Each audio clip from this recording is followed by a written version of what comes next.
That is good The news. health situation among the Ike, an ethnic minority in the Karamoja sub-region, is dire. With the nearest health centers located miles away, access to basic medical care is almost impossible for most residents. Give it at least 10 seconds. The Ike inhabit the farthest reaches of Kaabong District. Administratively, Ike County comprises of 3 sub-counties of Timu, Murungole and Kamion. However, only Kamion sub-county is served by Health Center 3, while the other 2 make do with lower-tier facilities which are scattered and under-resourced. Reaching any of these health facilities often requires residents to walk between 10 to 20 kilometers. Those who can afford to use bodabodas, which charge 60,000 shillings to and from the health center. Locals report that countless deaths occur quietly within people's homes. We have one health center, that is health center 2.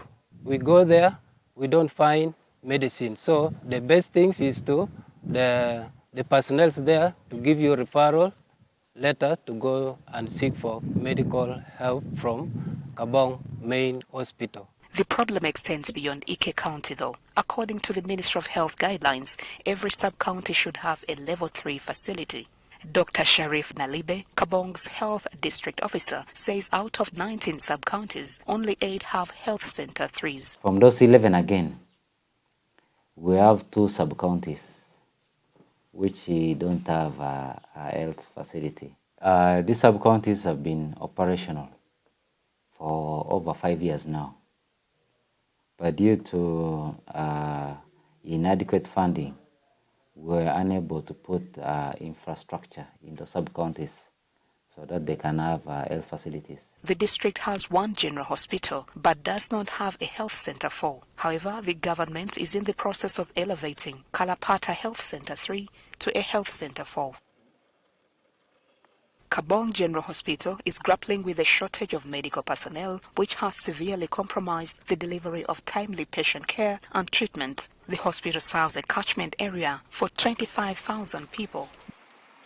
Dr. John Baptist Omtongor, the medical superintendent, says there are only 5 doctors, none of them specialists. However, 2 of them are away on study leave, while 1 is away on annual leave. Just as you can even look at me, yesterday I did day and night for almost 2 weeks. So the workload, doctor-patient ratio is too high in the facility. There is nothing we can do apart from offering subsidies. Maybe one day they will improve on the staffing norms and then. Although the 150-bed hospital boasts of an ultrasound machine, there is no specialist to man it. The hospital has a well-equipped and functional operating theatre, but does not have enough manpower to manage it. The challenge is attracting staff who can do it. That's our challenge. Because even when you advertise, nobody applies. I don't know whether it's because of the nature of the place we are. Kaabong Hospital has 1 anaesthetist officer. When he goes on his annual leave, the theatre stops functioning. There's also a shortage of nurses, laboratory personnel, and midwives. The foundation. The physical infrastructure of the hospital also raises serious concerns, with several buildings cracking. And UHA, with funding from USAID, there was a laboratory construction which started last year in Kaabong General Hospital.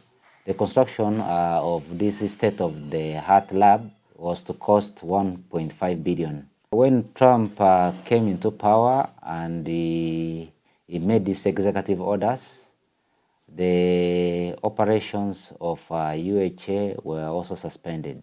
The construction works, which had reached the window level, were stopped in February, and there has been no communication from the donors. But this is a huge project where the district is not able to undertake. If this funding is suspended completely, then it will be the Ministry of Health to take over this project. Kaabong District is made up of 3 counties, Dodoth North, Dodoth East, and Ike, each with an ambulance. Among the Ike, the structural challenges the district is facing in its healthcare service delivery are compounded by the language barrier. They speak a language that is different from the Dodoth, and when they visit the hospital, they are often unable to describe their symptoms. Due to this barrier, they are forced to return to traditional herbs. The Ike's battle for survival is not just a health crisis.